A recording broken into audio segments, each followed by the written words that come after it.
Yo, what's going on YouTube? This your boy Kamen Rider Zero Spike back again once again. And today, people, today we have for Kamen Rider Revice episode 37, and the brothers fight in this episode. The brothers have disputes in this episode. A father and son basically reconcile, I guess. They get in there, and R.I.P. Akemi. But before I get into this video, I would like for everyone to like, share, subscribe, and hit that notification bell. And thank you all so much for watching. Also, thank you all to my new subscribers. I hope you guys stay a while. So basically, our episode starts off with everybody. We basically start the episode in a fight where everybody is fighting off a bunch of Gift Juniors in this episode, and we see that after they're defeating them, they still feel like just defeating regular demons is not enough to really stop Gift. So we see that director Akashi comes on the big screen and he comes up and he informs everybody, talking about, hey, we're not gonna fight back anymore. We'll all just fight back anymore, because we keep fighting back to Gift, then that's just really just gonna provoke him more and more. He's technically just trying to get the public to be basically on the side of Gift and basically bring humanity basically to its knees by forcing them to be on the side of Gift. And whenever demons and things like that attack, just don't do anything. So the rest of our crew is like, we can't do that because, you know, Gift Juniors will be out here killing people and things like that. So we have to do something. And we see that Daiji talking talking with Akashi, and he's talking about his plan, things like that, telling people he basically has brought Daiji to his side. And now Daiji is saying that, you know, you don't have to, the other riders really don't have to fight anything. I'll just kill all those Gift Juniors by myself. And we see that throughout the episode. We see Daiji actually fighting a bunch of Gift Juniors by himself. So we see that the plan is to go back to the Weekend, and everybody's talking about, we see the Weekend has also hacked the big screen, and they're trying to also get people on their side, trying to tell people that, hey, don't believe what, you know, Akashi's telling you and things like that. And that's when Big Daddy Kataragi, he brings in Iki, and Iki talks about how he wants to save Akemi. So they basically formulate a plan to, all they have to do is fight Akemi, but they have to basically take some of her gift cells. Basically have to hold her down long enough to get an injection to take some of her gift cells. And when they do that, they'll be able to create something that'll be able to defeat Gift. From what Akemi also said in our earlier episode, she talked about the only way to defeat Gift is to basically use Gift's powers itself. That's essentially the only thing that can really hurt him. Oh, hello, phone. Essentially the only thing that can really hurt him. So what happens is that they decided to go and try to provoke Akashi to bring her out. We see that Iki and Sakura, they go out to basically confront Akashi. We see that Hana and Hideku, they're off in the city defeating other stray Gift Juniors. And we also see that Daiji is also fighting his own little small army of Gift Juniors as well. It's been a while since we've seen this many Gift Juniors like this. Like, I guess I would have thought that maybe we would have saw at least one other like regular demon, like our monster of the week type of demons in the fray at least, you know. But I guess, you know, Akashi really doesn't need to do that, because he already has, like, he has Giftarians, and he has Akemi, and he has a Hell Giftarian. So summoning regular Giftarians really wouldn't matter. I guess, like, it really would matter.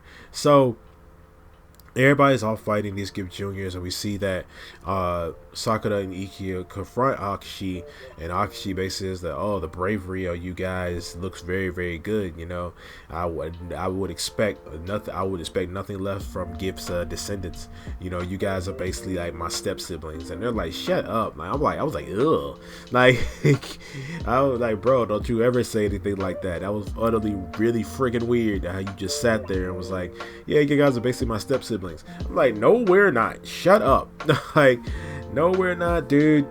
You got it twisted, man. Like, ugh. So he ends up summoning Akashi and the Hell Giftarian. We see that Sakura says that, hey, I'll basically I'll take on the Hell Giftarian, and she doesn't know.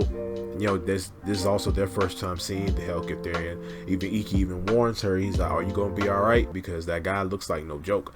And she's like, okay. So she's like, I got it. You know, I'm not unbeatable for nothing. So she ends up fighting off the Hell Giftarian while Iki is trying to get through to Akemi and trying to fight her off.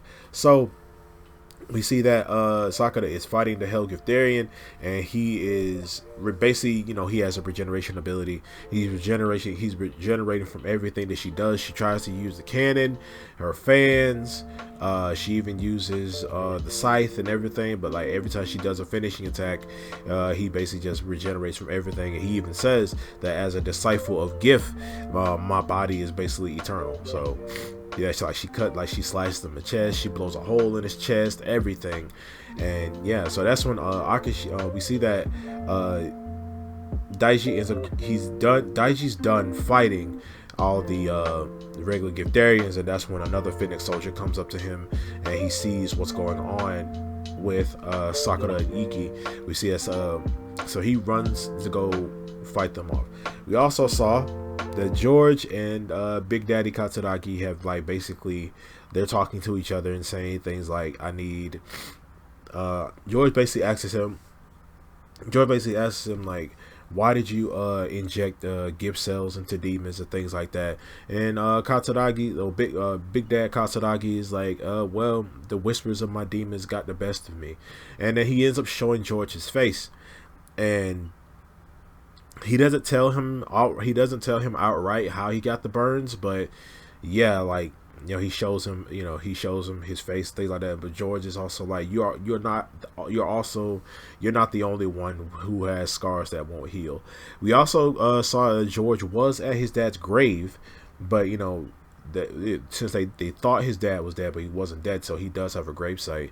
And we see George, he ends up pulling out the blueprints for Iki's new form. Technically, well, Iki's ultimate form, and he basically says that it'll be useless if we don't get an injection, if we don't get like gift cells into it. So yeah, so we see that they're fighting Akemi. You see the boys are fighting Akemi, and then that's when they ended up using Braid Rex. We see that Braid Rex basically is stronger now. Its ice powers are stronger now thanks to George, and they're using the ice powers to basically freeze her in place so they can actually get an injection out of her. And when we see that Daiji sees this, and he thinks that they're trying to sacrifice Akemi, so he ends up running to the battle. And while that's happening, we see that they have Akemi pinned down, but Sakura needs help with the Hell Giftarian. So we see that Iki and them go out to go fight off the Hell Giftarian. While that's happening, we see that Akashi does come in, and he basically kills Akemi, and he tells her that, hey, your role is basically over now. So he ends up killing Akemi, and while Akemi's fading away, we see that Daiji gets there, and the Hell Giftarian leaves as well. So Akashi basically set it up to make him think that his family is end up killing Akemi. So he runs over, he pushes Iki out of the way, and he holds on to Akemi while she's fading, and she tells him, she said, don't let your righteousness bring you to loneliness, you know, things like that. Like, don't let all this what's going on change you. And then she ends up fading away. And then Akemi's gone. So that's when Daichi gets real pissed off, and he does end up going to fight her off, going to beat up want to hear nothing that they're saying. They're trying to explain to him what happened, but he's just sitting there beating up Iki, and when he's beating up Iki, and while he's beating up Iki, he basically ends up that's when he's getting ready to punch Iki, and that's when a hand comes in and grabs Iki by the basically stops Daiji's fist, and we look up, and it's the boy Hadomi. Hadomi is back. He literally looks at them and says, "I'm back." And yeah, the episode ends off right there. Episode ends off right there. We see that so I'm really glad Hadomi is back, and probably he'll hopefully he'll be here to talk some sense into Daiji. He's not like, Daiji's really just not in his right mind. He's basically joined the bad guys essentially, and yeah, like, I'm really happy Hadomi's back though. Like, I've been waiting for this. I don't know if he's gonna be a writer again right now, since we have so many writers now in this series. Well, good guy writers. Like, we have so many writers right now, and I don't know if he'll end up becoming a writer again. Maybe he'll be original Demons again, since, you know, we don't have a regular Kamen Rider Demons anymore. Yeah, and I'm just wondering how this is gonna work. But also the whole thing with Daiji, man, like, Daiji's really I'm really disappointed. Like, this character is like my favorite character, but at the same time, it's like they just keep putting him through the ringer, and I don't know, like, Daiji's very flip-floppy. Like, you want to do all this stuff, you want to protect the world and things like that, so you join the bad guys. I mean, like, he's essentially given up on actually taking down Gift. Like, he's given up on doing any of that, and it sucks. He's even essentially basically has also abandoned his family. He tells, you know, them, like, do you want freedom or do you want peace? And he's talking to Iki, and Iki's like, I want both. Like, I want both, dude. Like, so, and I don't know how this is gonna go. Hopefully Hadomi is gonna be here to talk some sense into this man, and we probably can see what Hadomi's been going through, and probably also how he got his memories back. We do know from that last episode about the whole, like, the making a movie thing, showing him everything that happened, things like that. But I'm just hoping that, you know, he gets Daiji's head straight. But other than that, guys, you guys let me know down in the comment section below what you guys think of episode 37 of Kamen Rider Revice. Like I said before, make sure to like, share, subscribe, hit that notification bell, and I'm gonna see you guys next time. Remember, stay henshin.